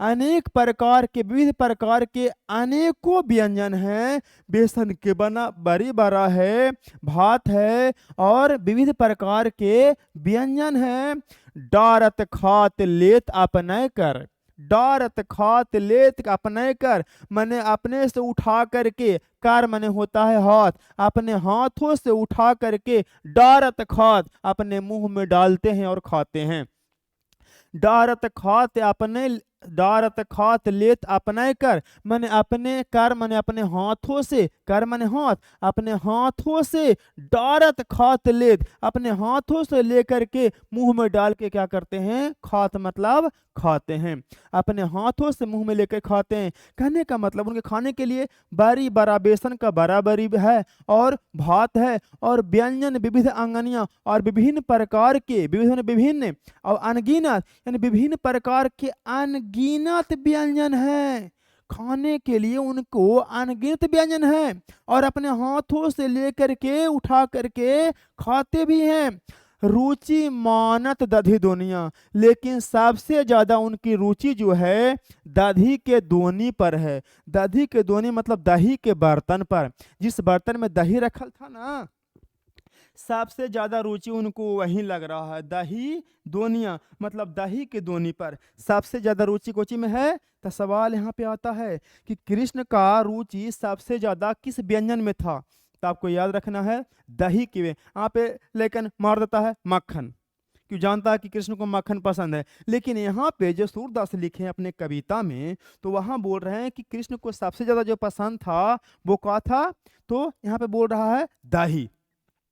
सबसे ज्यादा इनको खाते समय ध्यान किस बर्तन पर था, जिस बर्तन में दही रखल था। कहता है उनको खाने के लिए बेसन का बड़ी बड़ा है, भात है, व्यंजन विविध अनगनिया माने विभिन्न प्रकार के व्यंजन हैं।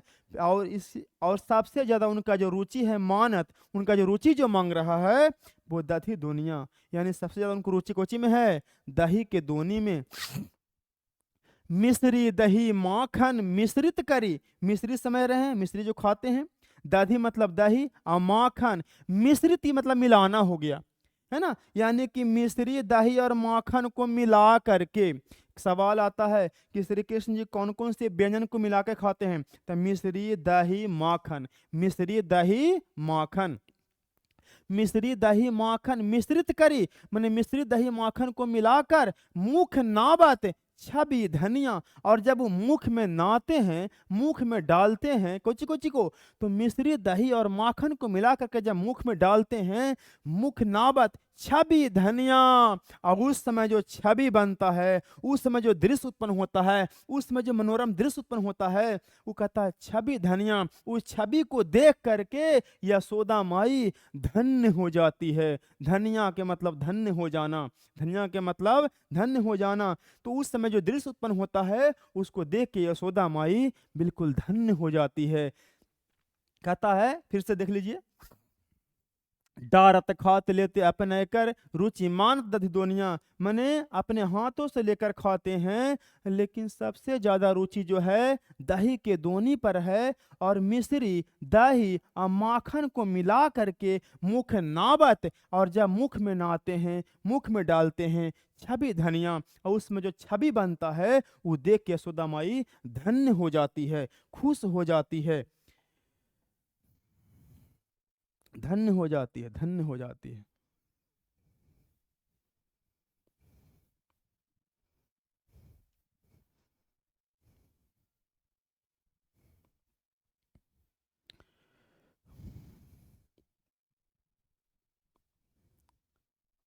देखिए आ गया, यही न बता रहे थे आप लोग को।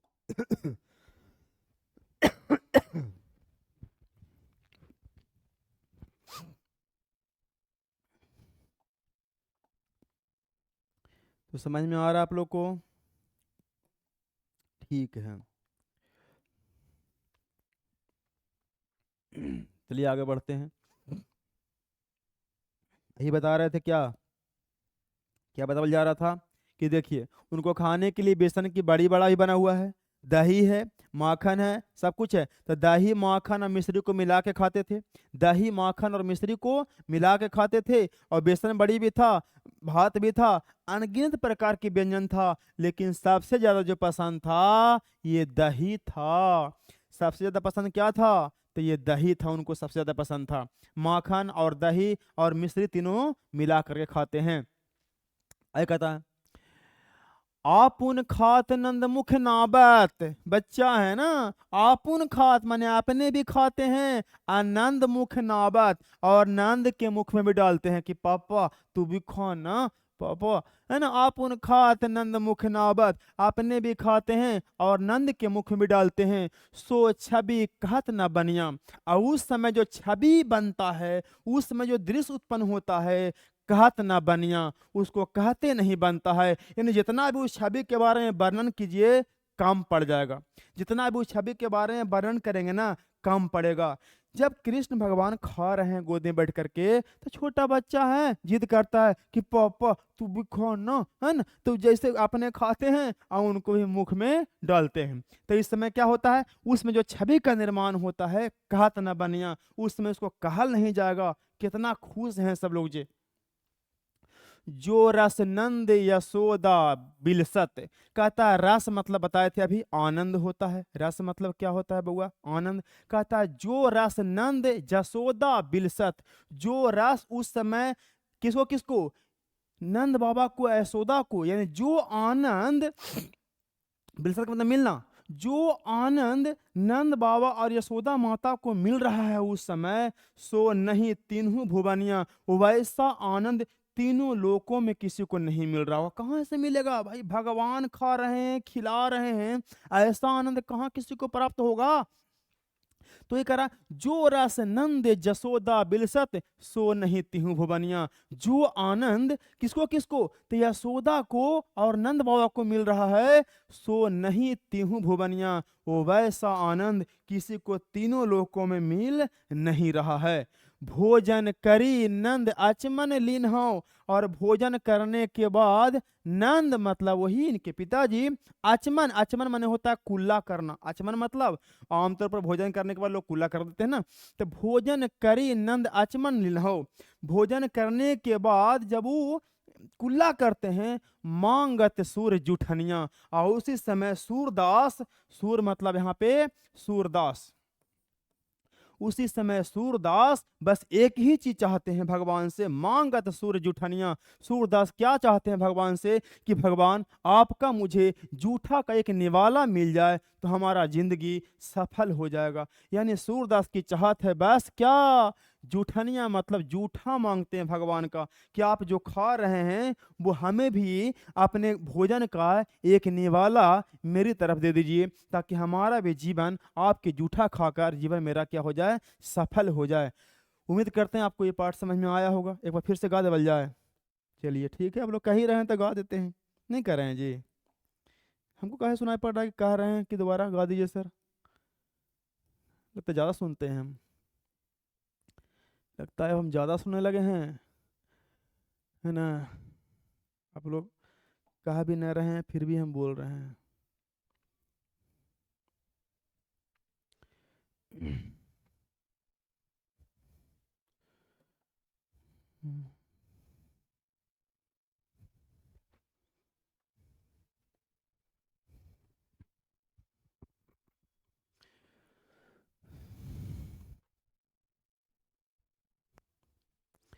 जिम्बंती श्याम नंद की कन्या, जिम्बंते श्याम नंद की कन्या, जिम्बंते श्याम नंद की कन्या, जिम्बंते श्याम नंद की कन्या। कछु के खाति कछु धरिन गिरावते, कछु की खाति कछु धरिन गिरावते, छवि रखती नंदरनिया। तो इस तरह से गा रहे थे। इसमें है बरी बराबे सन बहु भातिनी, व्यंजन विविध अंगनिया। बरी बराबे सन बहु भातिनी, व्यंजन विविध अंगनिया। डहरत खाते लेते अपने करे, डहरत खाते लेते अपने कर, रुचि मान दधे दुनिया, जिम्बंते श्याम नंद की कन्या, जिम्बंते श्याम नंद की कन्या, जिम्बंते श्याम नंद की कन्या। आगे था मिश्री दाधी माखन मिश्रित करी, मुख नावत छवि धनिया। मिश्री दाधी माखन मिश्रित करी, मुख नावत छवि धनिया। आपुन खाते नंद मुख नावते, आपुन खाते नंद मुख नावते, सो छवि कहत न बनिया, जिम्बंते श्याम नंद की कन्या। देखो है जुहरस नंदे जसोदा बिलसते, सो नहीं तिभु भुवनिया। जोरस नंदे जसोदा बिलसते, सो नहीं तिहु भुवनिया। भोजन करि नंदे अचमन लीन हो, भोजन करि नंदे अचमन लीन हो, महंगत सूरज उठनिया, जिम्बंते श्याम नंद की कन्या। हाँ, तो इस तरह से पाठ खत्म हो गया। उम्मीद करते हैं आपको ये पाठ भी समझ में आया होगा। इसमें कुछ नहीं था, बस श्री कृष्ण जी जो हैं नंद बाबा की गोद में बैठ के भोजन करते हैं और उसमें जो कुछ भी करते हैं उसको देख के यशोदा माई बहुत ज़्यादा खुश होती है। चलिए अब इसका ऑब्जेक्टिव लगा लेते हैं, बताइएगा आप लोग। सॉरी, ऑब्जेक्टिव आप लोग को बताना है बुआ जी, क्या होगा इसका ऑब्जेक्टिव में आंसर। पहला सवाल का आंसर दीजिए। सूरदास का जन्म कब हुआ था? तो 1475 का नाम तो लिया नहीं थे हम, 1475 का नाम तो हम लेवे नहीं किए हैं, तो कितना में होगा?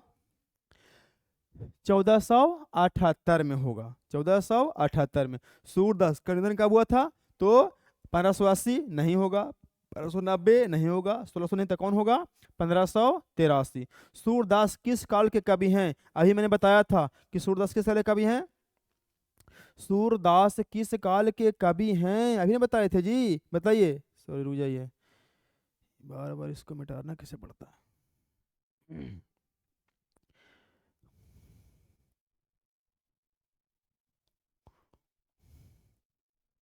बताइए सूरदास किस काल के कवि हैं?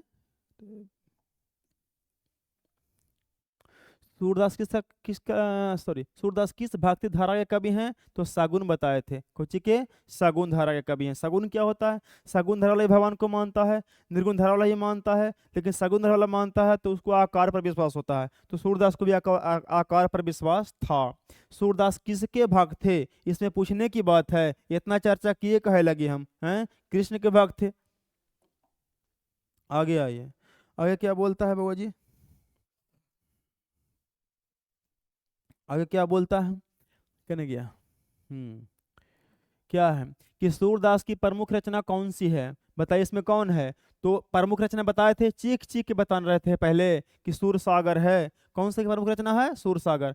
सूरदास किस भाषा के कवि है? ब्रजभूमि में रहते थे तो ब्रजभाषा के कवि हैं। कौन भाषा के? अवधी नहीं होगा, खड़ी बोली नहीं होगा, मैथिली भी नहीं होगा, ब्रजभाषा होगा। फिर आइए, जागिए ब्रजराज कुमार में किसके जगा रहा है? किसको जगावल जा रहा है? तो किसको जगावल जा रहा है? राम को, नंद को, यशोदा को, कृष्ण को जगावल जा रहा है। किसको जगावल जा रहा है? कृष्ण को जगावल जा रहा है। तो आगे बढ़ते हैं, कृष्ण को जगावल जा रहा है, क्या कर दिया हम। ठीक है आगे बताइए। कमल कुसुम फूले का क्या अर्थ होता है? अरे कमल कुसुम फूले माने कमल खिल गया है ना। कौन बड़ा फूल मुरझा गए नहीं होगा, पेड़ सूख गए नहीं होगा, वर्षा हो रही नहीं होगा, तो कौन होगा? कमल खिल गए। चलिए आगे बढ़ते हैं। आ गए तामचूर खागरोर में वर्णन किसका, कौची का है? तामचूर हो चाहे खाग हो, सुबह होने पर ही सब हल्ला कर रहा था, तो कौची होगा? रात का। बताइए कौची होगा इसमें आंसर, दिखता है ना? ठीक है, कुछ होगा रात का होगा, सुबह का होगा, दोपहर का, शाम का, तो कुछ का होगा? सुबह का होगा। इसमें सुबह का चर्चा हुआ था। फिर आइए, बोलत बनराई में क्या बताया गया है? बोलत बनराई में हवा चल रही है? नहीं। नदी बह रही है? नहीं। बोलत बनराई में मनुष्य बोल रहे हैं? नहीं। तो कौन बोल रहे हैं? बान में कौन बोलेंगे? पेड़ पर बैठे कौन बोलेंगे? पक्षी बोल रहे थे। सूरदास किस काल के कवि हैं? तो यही बताए थे कि भक्ति काल नहीं रहेगा तो आपको मध्यकाल मारना है। कौन काल मारना है? मध्यकाल मारना है। तो मध्यकाल के आधुनिक काल नहीं, आदिकाल नहीं, ऋतुकाल नहीं, मध्यकाल हुआ। जिसका समय कितना था? तो इसका समय था कितना? 1375 से 1700, है ना। सूरदास का संबंध किस संप्रदाय से था? तो बल्लभ संप्रदाय से था। इसके गुरु बल्लभाचार्य थे ना जी। राम नंदी इसमें नहीं है, सिख संप्रदाय, नाथ संप्रदाय नहीं, बल्लभ संप्रदाय से होगा। चलिए आगे बढ़ते हैं। जागिए पद में प्रकृति का कौन सा रूप दिखाया गया है? वर्षा का, बसंत का, कि प्रातः काल का, कि शीतकाल का? तब वर्षा नहीं, ये भी नहीं, शीतकाल नहीं, तो कौन होगा? प्रातः काल होगा। कौन होगा? प्रातः काल। सूरदास किस प्रकार के कवि माने जाते हैं? सूरदास किस प्रकार के कवि माने जाते हैं? तो यहाँ वीर रस के तो हम बातें नहीं किए थे, हास्य रस हंसने की बातें नहीं किए थे, रौद्र रस गुस्सा की बातें नहीं किए थे, हम बात किए थे भक्ति रस। कौन रस? भक्ति रस। कछुक खात का अर्थ क्या है? कछुक खात माने कुछ खा रहा है ना। यहाँ दे कुछ पी रहा है, कुछ सो रहा है, कुछ खेल रहा है, ऐसा तो होगा नहीं करेगा, तो कौन होगा? यही होगा। नंद कौन है? कृष्ण के पिताजी न थे। देखिए कृष्ण के मित्र हैं, ये कृष्ण के पिता हैं, ये कृष्ण के गुरु हैं, ये कृष्ण के भाई हैं। तो भाई कृष्ण के पिता थे, कृष्ण के पिता थे। आगे बढ़िए।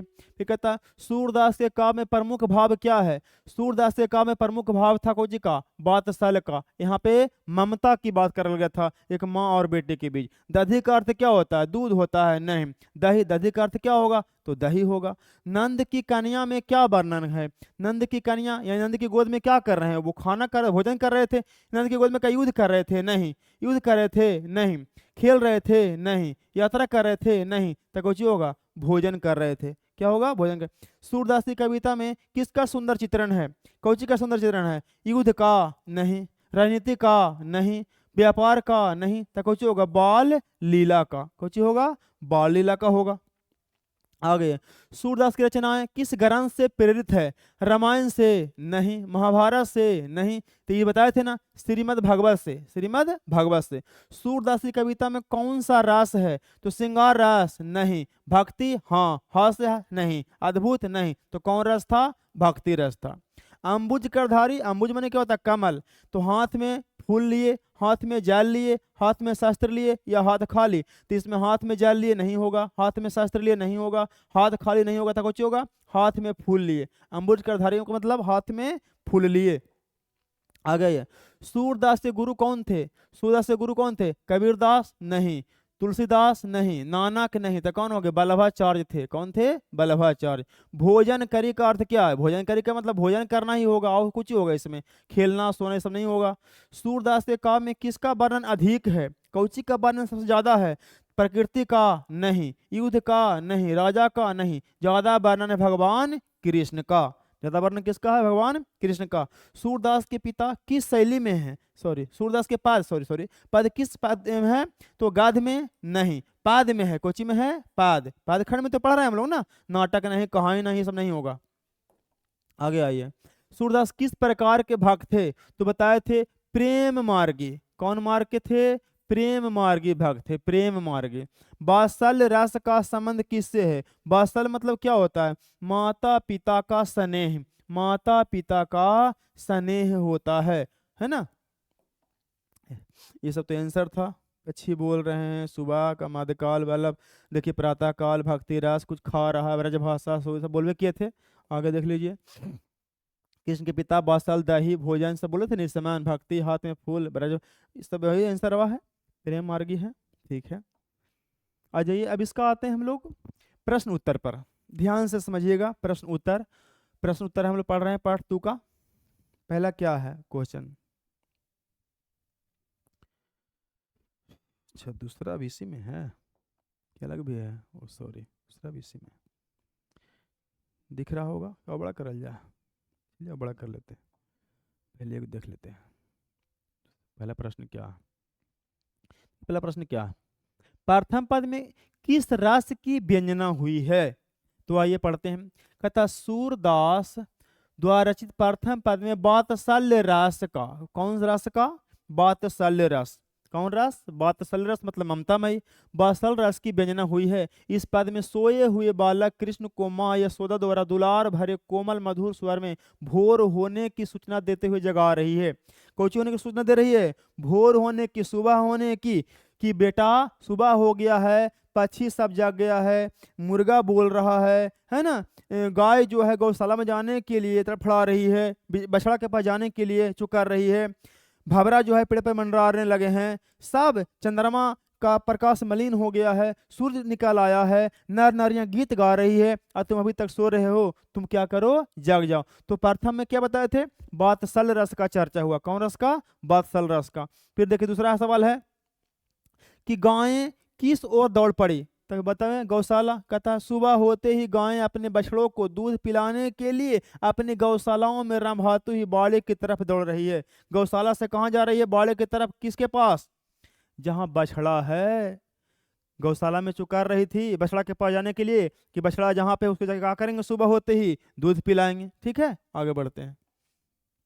सवाल 3, प्रथम पद का भावार्थ अपने शब्दों में लिखिए। प्रथम पद में जो कुछ भी आपको अर्थ समझ में आएगा ना, वो लिख दीजिए। क्या समझे थे? कि श्री कृष्ण को जगाने के लिए क्या बोले? कि हे ब्रज के राजकुमार, हे ब्रज के राजकुमार, कमल के फूल खिल गए हैं, कुमुद के फूल जो है बंद हो गए हैं, संकुचित हो गए हैं, भंवरा मंडराने लगे हैं, गाय रंभाने लगी है, बाड़े के पास जाने के लिए, बछड़ा के पास जाने के लिए, चंद्रमा क्या प्रकाश मलिन हो गया है, सूरज का प्रकाश निकल गया है, नर नारियां गीत गा रही है और तुम अभी तक सुतले हो। अब उठो, अपने हाथों में कमल धारण करो। देखिए लिखा हुआ है कि प्रथम पद में सोए हुए बालक कृष्ण को माँ यशोदा द्वारा दुलार भरे कोमल स्वर में भोजन भोर होने की बात कहते हुए जगाया जा रहा है। कृष्ण को विविध संकेतों जैसे कमल के फूल का खिलना, पक्षियों का चहचहाना, मुर्गे का वांक देना, चंद्रमा का मलिन होना, गौओं को रम्हाना, रवि का प्रकाशित होना आदि द्वारा भोर होने के विषय में बताया जा रहा है। इन सब के द्वारा कृष्ण को जगाने का प्रयास किया जा रहा है। इस पद में विषय वस्तु चयन, चित्रण, संगीत एवं भाषा शैली आदि गुण नजर आता है। ये सब किताबी भाषा नहीं, आपको खाली याद रखिए क्या क्या बोले थे, ये जग गया है, ये जग गया है, ये हो गया है, ये सब लिख देना है और लिखना है केचु कोची कि कमल के फूल खिल गया है, कुमुद के फूल संकुचित हो गया है, बंद हो गया है, जो गाय है वो बाड़े की तरफ जाने के लिए जो कर रहा है, बछड़ा के पास जाने के लिए जो कर रहा है, चंद्रमा का प्रकाश मलिन हो गया है, सूर्य का प्रकाश निकल गया है, नारियां गीत गा रही है, तो सब अपना काम कर रहा है, इसलिए तुम भी जाग जाओ। आगे आइए, चौथा सवाल है, पठित पदों के आधार पर सूर्य के वात्सल्य वर्णन का विशेषताएं लिखिए। वात्सल्य मैंने क्या होता है, ममता। आइए, सूर्य के काव्य के तीन प्रमुख विषय हैं, विनय, भक्ति, वात्सल्य। इनको तीन गो ज्यादा है कविता में दिखता है, कौन कौन, विनय, भक्ति, वात्सल्य और प्रेम श्रृंगार, चार गो। उनका काव्य इन्हीं तीन भाव वृंतों में सीमित है। सूरदास वात्सल्य के अद्वितीय कवि। मेन बात इसमें वात्सल्य भाव, मेन चीज इनका। अच्छा, बड़ा कर लेते हैं, पता नहीं चलता है। वात्सल्य कैसे लिखाता है, अच्छा ठीक है, वात्सल्य से है। वात्सल्य, वात्सल्य मैंने ममता मई होता है बुआ, ममता मई, ममता मई। वात्सल्य मतलब होता है ममता मई। अच्छा, इसको थोड़ा सा बड़ा करना पड़ेगा, शायद नहीं दिख रहा है। अब ठीक है। तीन भाव है, सफल स्वाभाविक चित्रण के द्वारा कहा गया। बाल स्वभाव के बहुरंगी आयाम, सफल एवं स्वाभाविक चित्रण उनके काव्य की विशेषता। उन्होंने अपने काव्य में बाल सुलभ प्रकृति जैसे बालक का रोना, रूठना, मचलना, जिद करना आदि प्रवृत्तियों को बड़े मनोवैज्ञानिक ढंग से सजाया। कहने का मतलब है कि सूरदास जो हैं वो वात्सल भाव में कोची के बारे में लिखे हैं। बाल लीला, बचपन में बउआ कैसे हंसता है, कैसे रोता है, क्या कुछ करता है, वही चीज लिखे हैं। प्रस्तुत पदों में सूरदास जी द्वारा वात्सल रस की विभिन्न विशेषताओं का वर्णन किया गया है। प्रथम पद में बालक कृष्ण को सोए हुए हैं और माता यशोदा उन्हें दुलार से जगा रही है। वह चहचहाते पक्षियों, कमल के फूल रंगाते हुए दौड़ती गायों के उदाहरण देकर बालक कृष्ण को जगाने का प्रयत्न करती है, जगाने का प्रयत्न करती है। आगे बढ़ते हैं। प्रस्तुत पदों में तो हो गया। प्रस्तुत पद में बालक श्री कृष्ण नंद बाबा के गोद में भोजन कर रहे हैं, वो वे कुछ खाते हैं तथा कुछ धरती पर गिराते हैं। हाँ ठीक है। बालक कृष्ण को विविध प्रकार के व्यंजन दिए जा रहे हैं तथा उनको मना कर खिलाया जा रहा है। यहाँ पर वात्सल रस अपने चरम उत्कर्ष पर है। कहने का मतलब यहाँ पे क्या है, वात्सल रस है। मम्मी और पापा दोनों मिलके बच्चा को प्यार से खिला रही है, तो वात्सल ही भाव हुआ। आगे बढ़ते हैं। पचमा, काव्य सौंदर्य स्पष्ट कीजिए। कछु के खाते कछु धरनी, गिरावत छवि निरखती नंदरणिया। इसको अपना मन से लिखे ना कि प्रस्तुत पंक्ति हमारे पाठ्य पुस्तक दिगंत भाग 2 के शीर्षक कविता पद से ली गई है, जिसके कवि सूरदास हैं। इन्होंने इस पंक्ति के माध्यम से लिखा है कि जब कृष्ण नंद बाबा की गोद में बैठकर खाते हैं, कछु के खाते कछु धरने गिरावत, जब भोजन करते हैं तो कुछ खाते हैं या कुछ धरती पर गिराते हैं, और जिस उस समय जो दृश्य उत्पन्न होता है उसको देख करके यशोदा माई खुश हो जाते हैं। किताबी भाषा नहीं, यही लिखिए। जैसे यहाँ है, भोजन करी नंद अचमन लीन हो, मांगत सूरज उठनिया, तो कैसे लिखेंगे कि प्रस्तुत पंक्ति हमारे पाठ्य पुस्तक दिगंत भाग 2 के शीर्षक पद से लिया गया है, जिससे कवि सूरदास हैं। इन्होंने इस पंक्ति के माध्यम से स्पष्ट किया है कि जब कृष्ण भोजन कर रहे हैं, अब भोजन जब कर लेते हैं नंद बाबा की गोद में बैठ करके, तब भोजन करने के बाद नंद अचमन, नंद बाबा कुल्ला करते हैं, अचमन लिन्हो मांगत सूरज उठनिया। उसी समय इनको याद आता है सूरदास को कि हमको भी अगर इनका जूठा मिल जाता तो हमारा भी जीवन सफल हो जाता। फिर कहता है आपुन खात नंद मुख नाबत सो छवि कहत न बनिया। फिर इसको भी लिखेंगे कि प्रस्तुत पंक्ति हमारे पाठ्य पुस्तक दिगंत भाग 2 के शीर्षक कविता पाद से लिया गया है, जिससे कवि सूरदास हैं। इन्होंने इस पंक्ति से स्पष्ट किया है कि जब कृष्ण नंद की गोद में बैठ करके भोजन करते हैं तो अपने भी खाते हैं और कुछ नंद बाबा के मुख में भी डालते हैं, और उस समय जो दृश्य उत्पन्न होता है उसका वर्णन किया नहीं जा सकता है। उसका वर्णन कितना भी किया जाए तो शब्द कम पड़ेंगे। इस तरह से लिखना आपको कुछ, ये सब वही बात बता रहे थे, अपना भाषा में लिखिए, ये सब छोड़ दीजिए, जो बताया वैसे लिखिए कि प्रस्तुत पंक्ति करके, है ना। अरे कहे तो हम पढ़ देते हैं इसको, आइए लिखा हुआ है उपवेदांत में कवि सूरदास बाला कृष्ण को खाने के ढंग बहुत ही स्वाभाविक, देखिए किताबी भाषा है, इसको छोड़ दीजिए, जो मैं बोला ना उसको याद रखिए, एकदम सिंपल भाषा सब में जोड़िएगा कि प्रस्तुत पंक्ति हमारे पाठ्य, क्या नाम आपका पाठ्य पुस्तक का है, दिगंत भाग 2, तो प्रस्तुत पंक्ति हमारे पाठ्य पुस्तक दिगंत भाग 2 के आज जो शीर्षक उसको जोड़िएगा, कौन नाम है तो पाद, शीर्षक पाद से लिया गया। और कवि कौन है, उससे कवि सूरदास। इन्होंने इस पंक्ति के माध्यम से स्पष्ट किया है कि आज जो कुछ बाकबा कह रहा है ना, जो कुछ कह रहा, खाते हैं धरती पर गिराते हैं निरखती नंदरानियां, खाते हैं धरती पर गिराते हैं, और उसमें जो भी दृश्य उत्पन्न होता है उसको निरख कौन रही है, कौन निरख रही है, कौन निरख रही है, तो यशोदा माई। तो इस तरह से आपको इसका आंसर लिखना है। और भी है का,